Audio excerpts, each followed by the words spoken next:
Muito obrigado a todos. Como é óbvio, quero começar por agradecer ao Grupo Parlamentar da Iniciativa Liberal pelo trabalho exercido e feito durante estes 2 dias. Foi um excelente trabalho, já falaremos disso ao longo desta intervenção.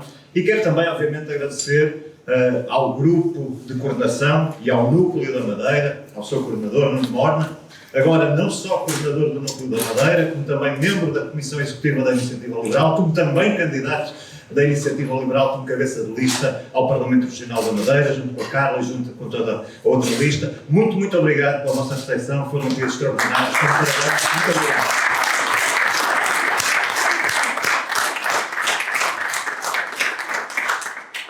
Mas para além daquilo que foi o excelente acolhimento e os dias excelentes que aqui passamos na Madeira, também foi tempo de trabalho. E foi tempo de trabalho não só nos dias que precederam estas jornadas parlamentares junto às populações, como aliás o Núcleo da Madeira tem feito, eu tenho sido testemunha disso ao longo dos últimos meses, dos últimos anos, e portanto um trabalho permanente de acompanhamento dos madeirenses, de presença no terreno. Foi também, obviamente, tempo de trabalho do Grupo Parlamentar nestes 2 dias. E eu queria salientar que o Grupo Parlamentar está, neste momento, a desempenhar um papel fundamental, central, também, naquilo que é a estratégia do partido e na estratégia que foi definida para a Iniciativa Liberal, também por esta Comissão Executiva, para os próximos anos. E salientaria 2 papéis fundamentais nesta matéria, naquilo que é a atividade do Grupo Parlamentar. Por um lado, o escrutínio da ação do Governo. Isso é uma das missões fundamentais de um partido que está na oposição, de um grupo parlamentar de um partido que está na oposição. E eu creio que posso dizer, sem nenhum tipo de favor, sem nenhum tipo de entusiasmo excessivo, que obviamente também tenho por vezes, mas posso dizer que a Iniciativa Liberal no Parlamento, o Grupo Parlamentar da Iniciativa Liberal, tem sido o Grupo Parlamentar campeão do escrutínio do Governo de António Costa. Nós temos muito...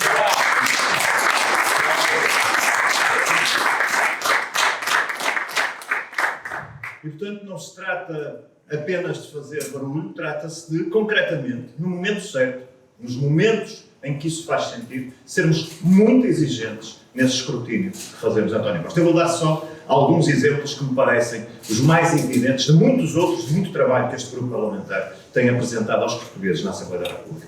Em primeiro lugar, a moção de censura que apresentamos e que foi discutida na Assembleia da República em janeiro de 23. Eu sei, na altura houve quem dissesse é extemporâneo, se calhar não se justifica, se calhar não é o momento. Bom, passados 5 meses, eu creio que ninguém duvida que a Iniciativa Liberal apresentou uma moção de censura fundamentada, concreta, justa e no momento certo. Estivemos no momento certo quando devíamos estar e esse grupo parlamentar tem esse mérito de poder.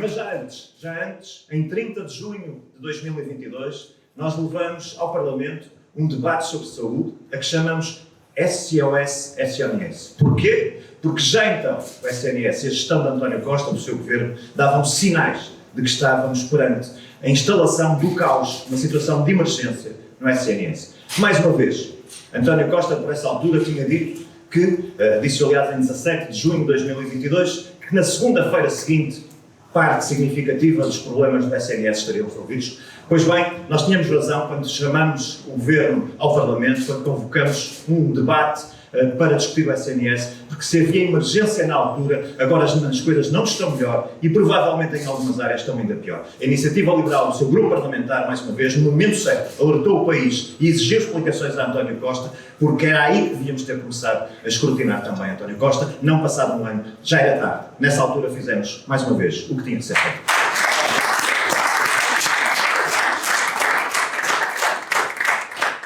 Mas a ação do grupo parlamentar não se cinge, embora seja muito evidente e muito intensa relativamente à situação política do país, e o país e a situação política merecem esta atenção do grupo parlamentar da Iniciativa Liberal, mas também estivemos presentes no escrutínio daquilo que é a ação externa do governo. E foi por isso também, e foi numas jornadas parlamentares, ou perto das anteriores jornadas parlamentares, que na altura fizemos em Coimbra, que essa questão se levantou. Tem a ver com as esquadras chinesas, com a existência ou não de esquadras chinesas em Portugal, com a existência ou não de esquadras chinesas até na Madeira. Na altura, António Costa, como sempre faz, desvalorizou estas questões. Na altura, mais uma vez, foi a Iniciativa Liberal que, no momento certo, levantou a questão que era preciso apurar e que o Primeiro-Ministro entendeu desvalorizar.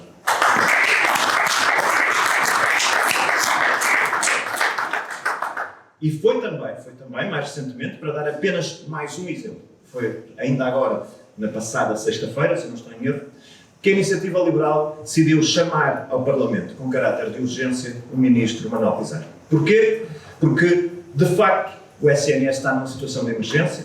De facto, os portugueses têm muito menos médicos de família do que aquilo que António Costa prometeu já vai para 7 anos, porque há listas de espera, porque idosos têm que estar em centros de saúde de madrugada para ter a marcação de uma consulta. Não é para terem a consulta, é para terem a marcação de uma consulta que virá, sabe-se lá quando. Pois bem, eventualmente, em desespero, Manuel Pizarro, o seu Ministério e o próprio Governo anunciaram a intenção de contratar 300 médicos cubanos. Qual é o problema disto? É que venham médicos estrangeiros, é que contratemos mais médicos para o SNS? Obviamente que não, não se trata disso. Do que se trata é, pelo menos da dúvida, quando não de uma quase certeza, de que a contratação de médicos cubanos, tal como tem sido feita em outras áreas do mundo, tal como o Manuel Pizarro já fez quando era secretário de Estado José Sócrates, em 2009, e tal como o governo então do PSD e do CDS renovaram essa presença desses médicos, aparentemente há muitos indícios de que essa presença destes médicos cubanos é uma presença no âmbito de uma negociação de um contrato que pode ter, sob a capa desse contrato feito com uma agência de colocação de médicos cubanos, pode ter sob a capa tráfico de seres humanos ou trabalho forçado. E a Iniciativa Liberal, o país, Portugal, o Governo, não podem, obviamente, pactuar com situações de exploração de mão de obra, de tráfico humano, de violação de direitos fundamentais, de trabalho forçado, de violação da liberdade de expressão, de violação da liberdade de movimento. Nós não pactuamos com isso e, mais uma vez, foi o grupo da Iniciativa Parlamentar da Iniciativa Liberal.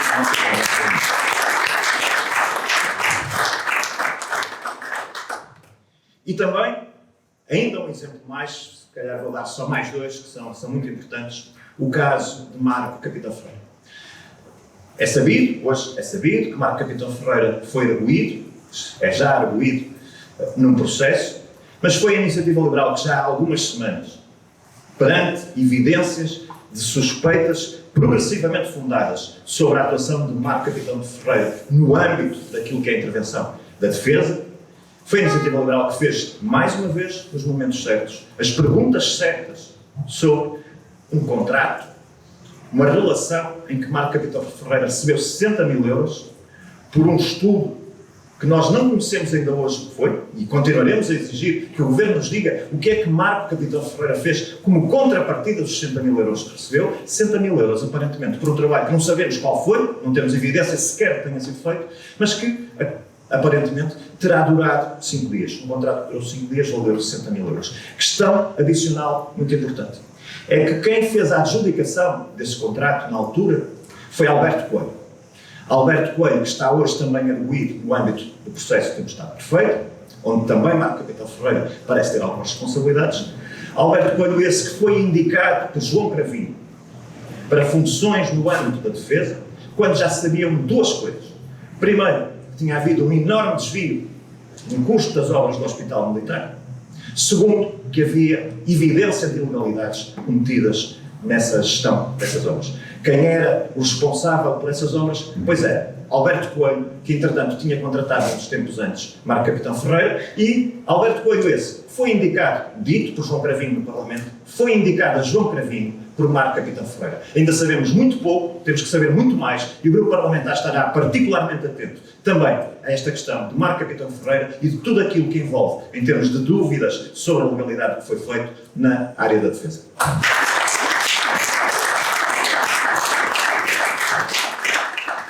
E, obviamente, quando estou a falar de escrutínio, não posso deixar de falar da Comissão de Inquérito da TAP.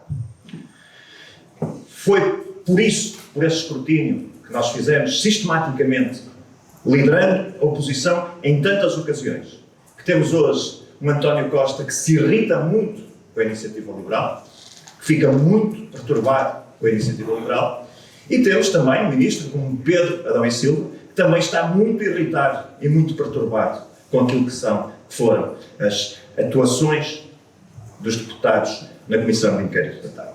Portanto, temos aqui um padrão.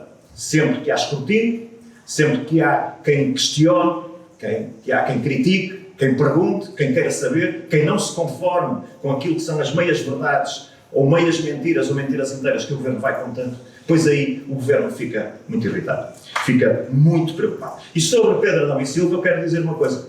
Às vezes o tempo passa, a vida tem os seus desenvolvimentos e nós vamos esquecendo daquilo que é o percurso das pessoas.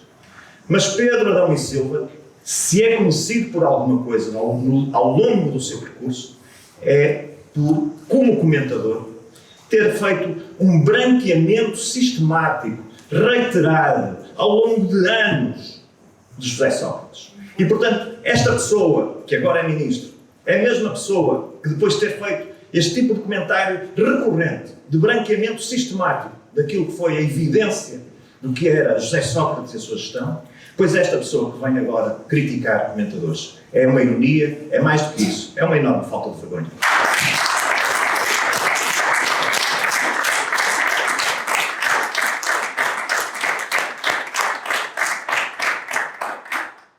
E quando o Ministro da Cultura vem falar de filme ou de atuação do género do filme de série B, também é preciso dizer que está completamente enganado. Os filmes da série B eram conhecidos por serem filmes de baixo orçamento, de custo muito baixo.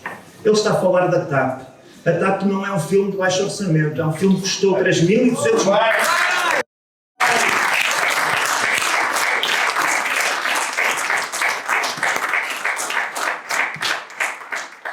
Só para terem uma ideia, um dos filmes que mais custou na história do cinema foram Os Piratas das Caraíbas, 350 milhões. A TAP custou 10 vezes mais. É sobre isto que estamos a falar, não é de outra coisa.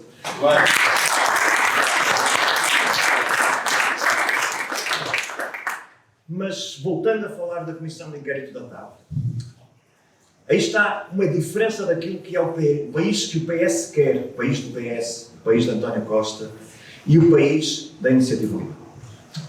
No país de António Costa, o escrutínio faz-se de forma ligeira. Os relatórios não servem para descrever aquilo que aconteceu na Comissão de Inquérito da TAP, servem para descrever aquilo que António Costa gostava que tivesse acontecido. Esse é o país de António Costa. Mas no país da Iniciativa Liberal, o relatório da TAP, da Comissão de Inquérito da TAP, seria redigido de outra maneira. E se nós não quisermos participar nas alterações ao relatório da TAP, foi porque nós não participamos em farsas. Nós não estamos cá para fazer parte da farsa que António Costa quer para o país.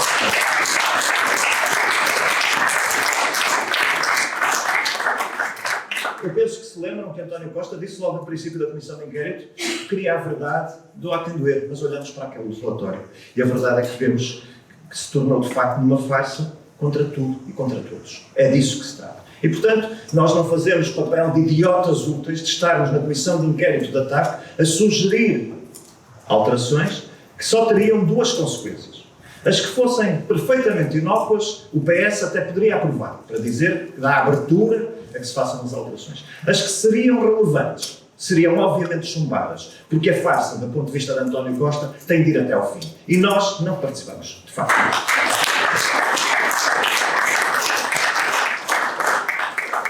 Mas o facto de não estarmos disponíveis para participar na farsa que António Costa quis montar no Parlamento não quer dizer que nós não tenhamos uma ideia sobre o relatório e não tenhamos até uma ideia muito clara do que seria um relatório feito pela Iniciativa Liberal ou, se quiser, melhor dito, um relatório feito pelos portugueses que tiveram a oportunidade de acompanhar a Comissão de Inquérito da TAP, que sabem o que se passou e que estariam, obviamente, tal como nós, em condições de escrever um relatório que descrevesse a realidade daquilo que fizeram.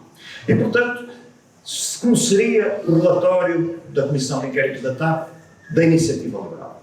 Ou do país, dos portugueses, que de forma isenta tivessem acompanhado este relatório? Obviamente, neste relatório estaria que houve ingerência política. Vejamos. Houve ou não houve reuniões secretas na altura, preparatórias, entre deputados do PS e a CEO da TAP, para preparar uma ida à Comissão? Isso é ou não é ingerência política? Houve ou não um pedido de alteração de voos, no caso de um avião do Presidente da República, para agradar ao Sr. Presidente da República, porque o PS não podia perder o apoio do Sr. Presidente da República numa altura daquelas. Isso é ou não é existência política? Houve ou não um pedido de esclarecimento de 2 ministérios feito à tarde, em que a resposta depois é feita por um secretário de Estado, com a participação de um secretário de Estado de um desses ministérios. E eu pergunto, isso é ou não interferência política? E Pedro Nuno Santos, então Ministro das Infraestruturas, exigiu e promoveu, ou não, que Fernando Medina estivesse afastado daquilo que eram as decisões da gestão da TAP. E isso é ou não interferência política. E quando temos ministros e secretários de Estado a discutir, ainda que no WhatsApp, através de mensagens, com uma informalidade que ninguém compreende, quando nos temos a discutir valores de indemnizações de gestores da TAP, eu pergunto se isso é, mais uma vez, ou não, interferência ou ingerência política. Obviamente que é. Obviamente que um relatório da Iniciativa Liberal sobre a Comissão de Inquérito da TAP teria lá explícito que houve ingerência política.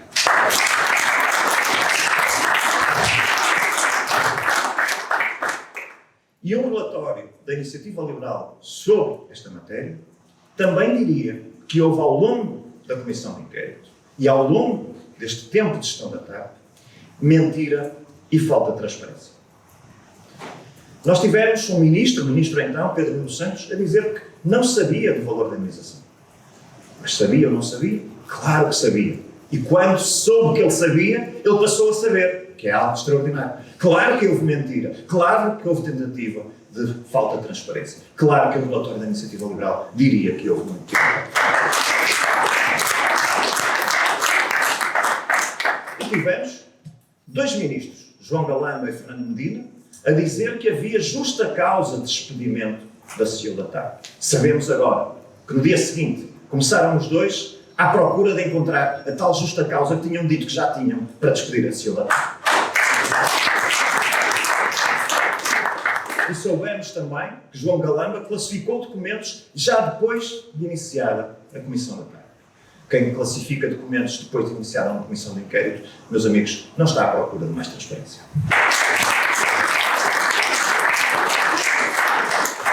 E ficamos a saber também que tudo o que se passou, e não foi pouca coisa, meus amigos, na noite de 26 de Abril. Olhem, se querem um filme da série B, pois aí tem...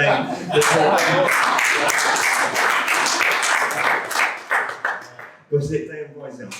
Pois, tudo o que se passou naquela noite de 26 de Abril, não está no relatório da Comissão de Inquérito da TAP. Estaria ou não no relatório da Iniciativa Liberal sobre este tema? Pois claro que estaria, pois claro que sim.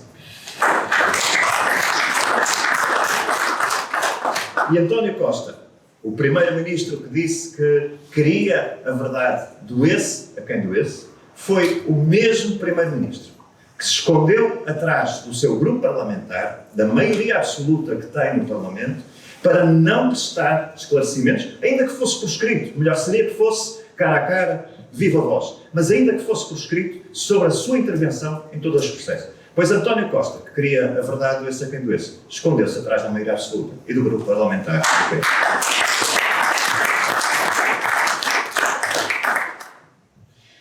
E obviamente que um relatório da Iniciativa Liberal, falando de mentira e transparência, também falaria do investimento, dizem uns, outros dizem coisas piores e dizem melhor, de 3.200 milhões na TAP, dinheiro dos portugueses. Onde é que está a referência, a avaliação ao resultado desse investimento? Essa omissão é verdade? É mentira? É falta de transparência? Claro que é falta de transparência e claro que estaria no relatório da Iniciativa.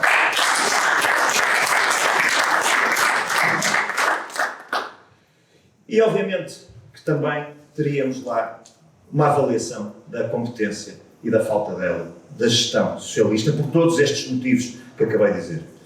Tivemos ingerência, tivemos mentira e falta de transparência e, obviamente, tivemos incompetência. E lá está, os 3.200 milhões de euros metidos na TAP, que outra coisa não fosse, que foi até dito pelo então Ministro Pedro Nuno Santos que um dia os portugueses começariam a receber de volta.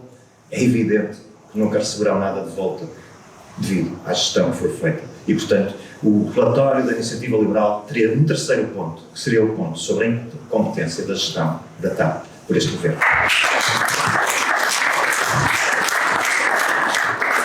Mas mais do que estes 3 pontos, um relatório da Iniciativa Liberal sobre a gestão da TAP traria ainda uma outra conclusão, e eu estou em crer que é uma conclusão que mais nenhum partido representado na Assembleia da República estaria em condições de trazer à luz.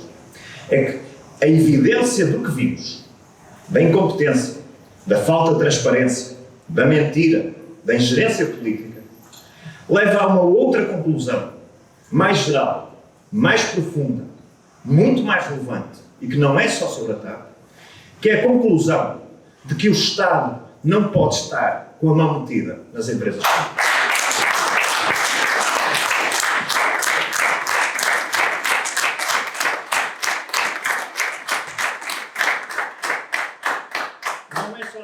Não é só a TAP que tem estes problemas que eu acabei de citar.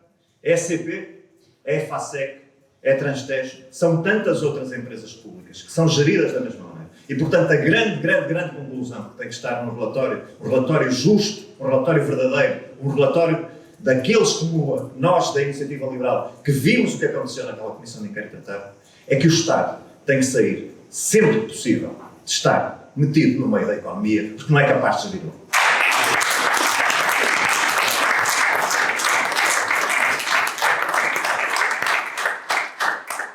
É por tudo isto, por todo este escrutínio, por todo este trabalho diário, recorrente, intenso do Grupo Parlamentar da Iniciativa Liberal, que a Iniciativa Liberal é extremamente incómoda para António Costa. É essa a mesma razão que a Iniciativa Liberal, no Parlamento Regional da Madeira, será também extremamente incómoda. Porque, tal como no continente, sabemos bem, na Madeira, temos evidência de nepotismo, de compadrio, de má utilização de fundos públicos, de ocupação do aparelho regional por cartão partidário. E Miguel Albuquerque também vai sentir-se extremamente incómodo quando nós estivermos no Parlamento da Madeira.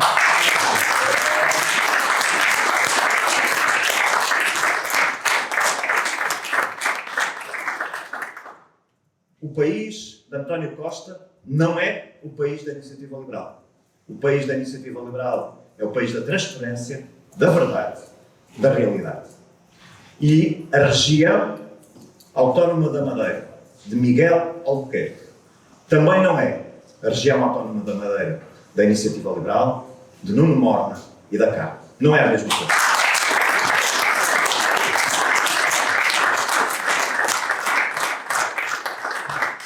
Mas se o escrutínio que acabamos de evidenciar é muito importante, não basta. Não basta para ser alternativa política só criticar, só identificar que está mal, só dizer que tem que mudar.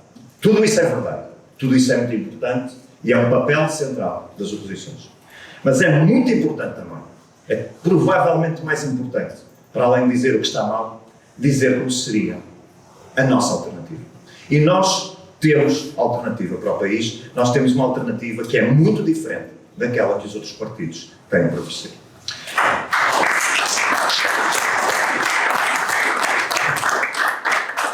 Os diagnósticos estão feitos, nós sabemos genericamente quais são os problemas de Portugal e provavelmente, se estivéssemos a discuti-los, haveria muita gente a concordar connosco. Falta de credibilidade das instituições e representatividade. Baixo crescimento, baixa produtividade, baixos salários. Carga fiscal excessiva. Se calhar aqui alguns concordam, mas é agora, porque andaram anos e anos a dizer que a carga fiscal é excessiva. E agora até o PCP quer baixar impostos. Burocracia e ineficiência. Insustentabilidade a prazo da segurança social. Baixa natabilidade. Fraca mobilidade social. Acesso à saúde cada vez mais difícil. Mobilidade reduzida no território. Assimetrias regionais. Despovoamento e abandono do território. Imigração jovem. Acesso ou fraco acesso à habitação. Este é o diagnóstico. Creio que muitos portugueses concordarão com o diagnóstico desta natureza. Mas onde nós nos diferenciamos, não é apenas no diagnóstico, não é apenas no escrutínio que falamos, é mesmo em trazer soluções novas e diferentes para Portugal. Nós vimos, falámos ao longo destas jornadas, entre naquilo que foi o trabalho feito, por exemplo, ontem, nós vimos, está dito no diagnóstico, que temos cada vez mais dificuldade de acesso à saúde e que essa dificuldade de acesso à saúde penaliza, sobretudo, os mais desfavorecidos. Porque os outros, melhor ou pior, conseguem encontrar alternativas. Quem não tem alternativa é quem sofre as consequências de um sistema em falência. E nós apresentamos aqui ontem, alternativa, uma nova lei de base da saúde, que vai entrar nas próximas horas no Parlamento, e que tem como aspecto essencial focar-se no interesse de quem precisa de acesso à saúde. Introduz concorrência, introduz a possibilidade de escolha, e isso melhora a concorrência e melhora os subsistemas e garante que o custo não aumenta, as pessoas que têm acesso continuam a ter acesso, o acesso é universal e continuam a ter acesso com o mesmo custo individual para cada um. E isso é o que nós estamos a garantir. A isso somamos concorrência, a isso somamos prevenção, a isso somamos melhoria das condições. E, portanto, no país da iniciativa liberal, as listas de espera são mais pequenas, há mais médicos de família, porque damos a volta à questão, pondo o utente no centro da solução. E isto é a alternativa.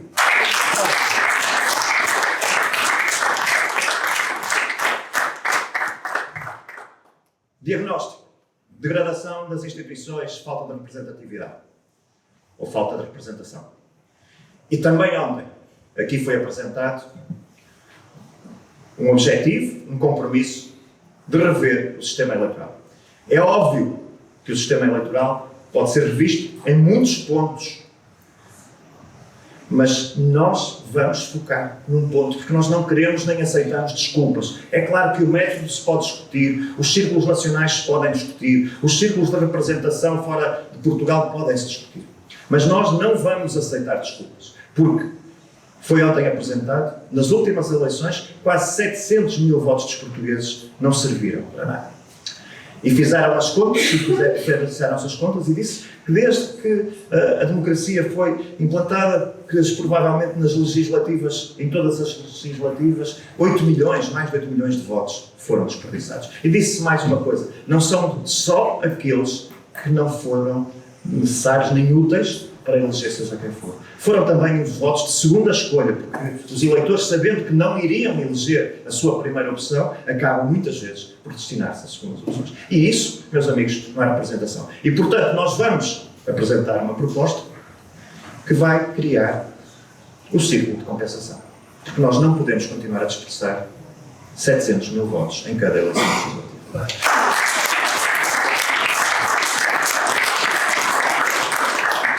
E sobre este tema, já que estamos na Madeira, deixem-me também dizer-vos uma coisa.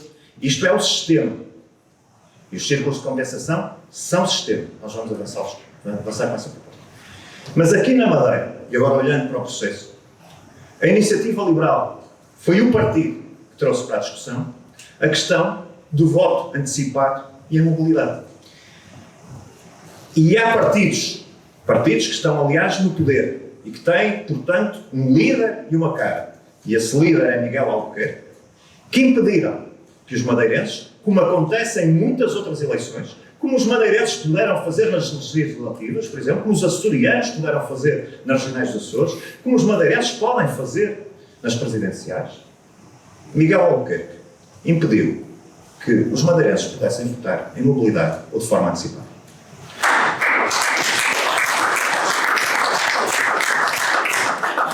E isso é impedir a representação, é contribuir para a abstenção e é, antes de mais, revelar que se tem medo de alguma coisa. Nós não temos medo de ser.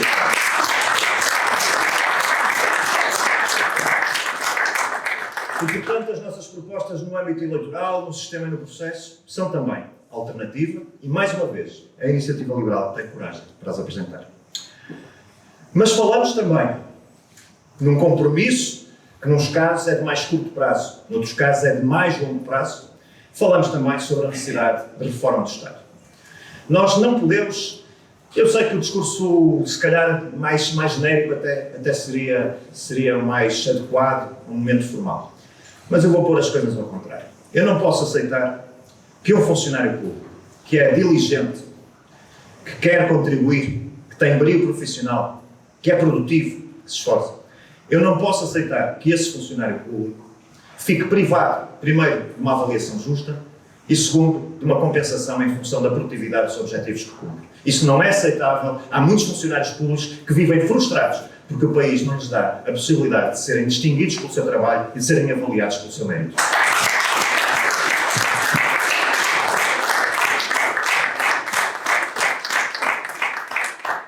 E, portanto, quando falamos de reforma do Estado, estamos a falar de muitas outras coisas, mas estamos a falar também de que quem trabalha, quem produz, quem se esforça, tem direito a uma compensação justa. Nós defendemos isso. Mais nenhum partido tem coragem para implementar isto que aqui eu estou a dizer, e isso é a alternativa.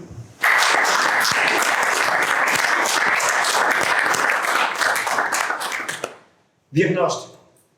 Carga fiscal excessiva, os portugueses ficam com pouco dinheiro no fim do mês, também porque os impostos começam muito cedo, em níveis muito baixos de rendimento, a ser absolutamente extrativos.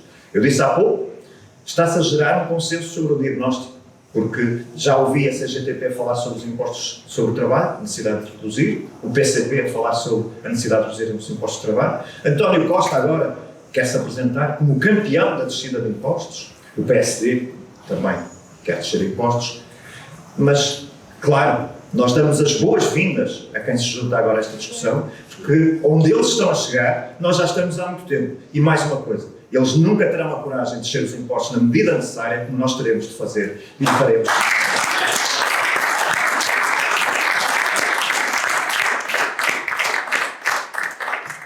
E isso é obviamente alternativa, é uma visão completamente diferente do país, onde o crescimento está no centro das preocupações. E nós sabemos, como na Madeira, como em Portugal precisamos de crescimento, falamos várias vezes com a equipa da Madeira, muitas pessoas a ganharem o salário mínimo nacional, muitas pessoas na pobreza ou no limiar da pobreza. Meus amigos, demasiadas pessoas estão ainda pobres em Portugal e na Madeira, e o crescimento económico é central para revertermos isso. E isso é a alternativa.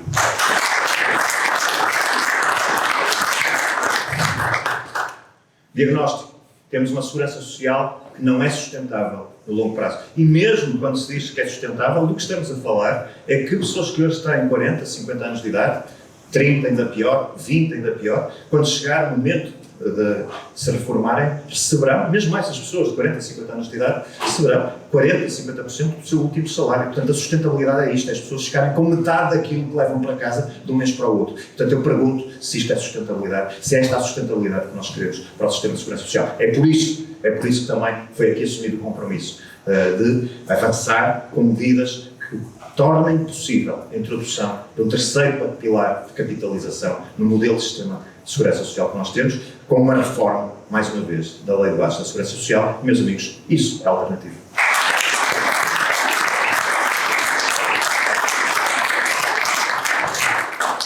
E também na educação, porque a mobilidade social é essencial para a justiça, para a equidade, para a motivação dos portugueses, e nós temos um país onde ainda podem demorar-se 5 gerações para sair da pobreza.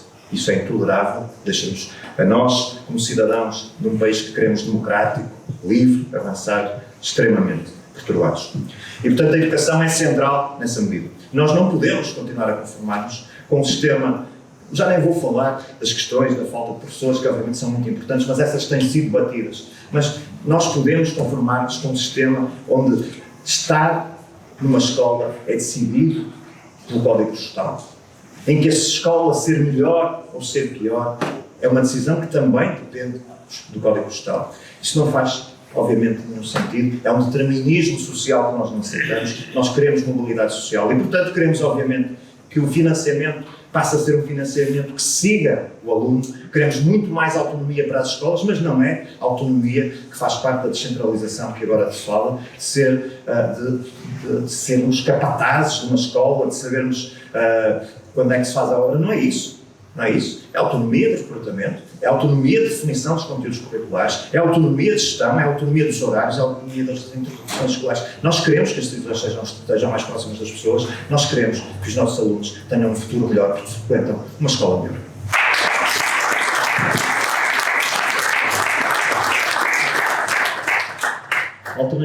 Alternativa, mais uma vez, também no que diz respeito à economia verde.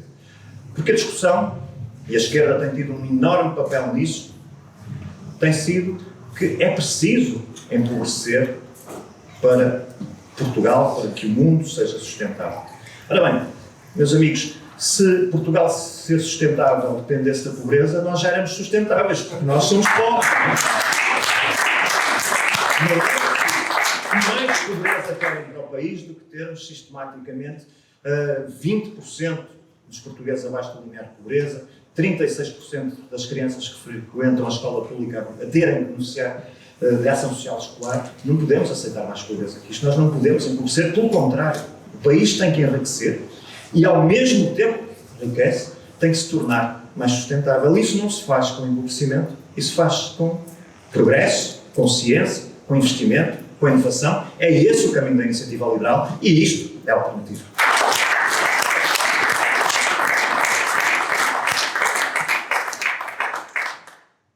Diagnóstico.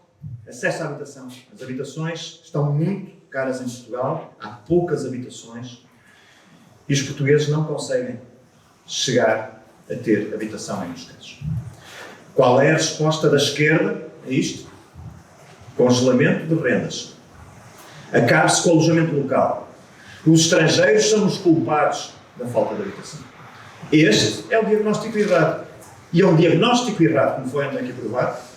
Seguem-se soluções erradas, que vão ter como consequência que os portugueses vão ficar ainda com menos acesso à habitação. Esse é o caminho da esquerda, não é o nosso caminho. O nosso caminho é o caminho de mais construção. Temos que discutir a densidade da construção, temos que discutir a altura da construção, temos que discutir a fiscalidade da construção, temos que discutir a velocidade com que se fazem os licenciamentos. É esse o caminho da iniciativa liberal e, mais uma vez, meus amigos,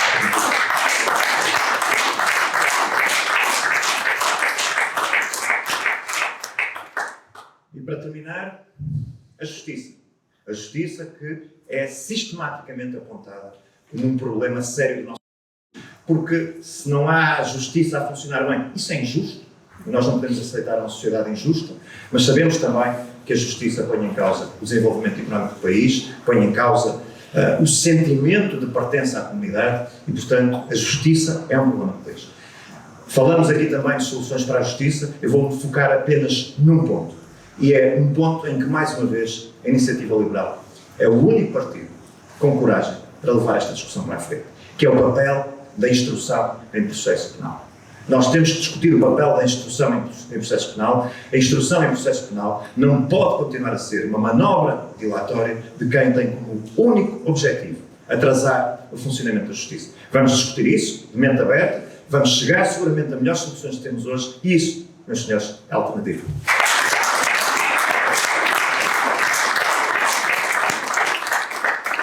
Caros deputados do Grupo Parlamentar, membros do Núcleo da Madeira, liberais, madeirenses, portugueses. Esta que aqui temos hoje, depois destes trabalhos, é a verdadeira face da alternativa em Portugal. Uma alternativa liberal, uma alternativa de coragem, uma alternativa que vai transformar o país. Nós não somos daqueles que estão à espera de tirar uma senha para chegar ao poder. Eu, aliás, nem sei onde é que se tiram senhas para chegar ao poder. Nós não estamos à espera disso.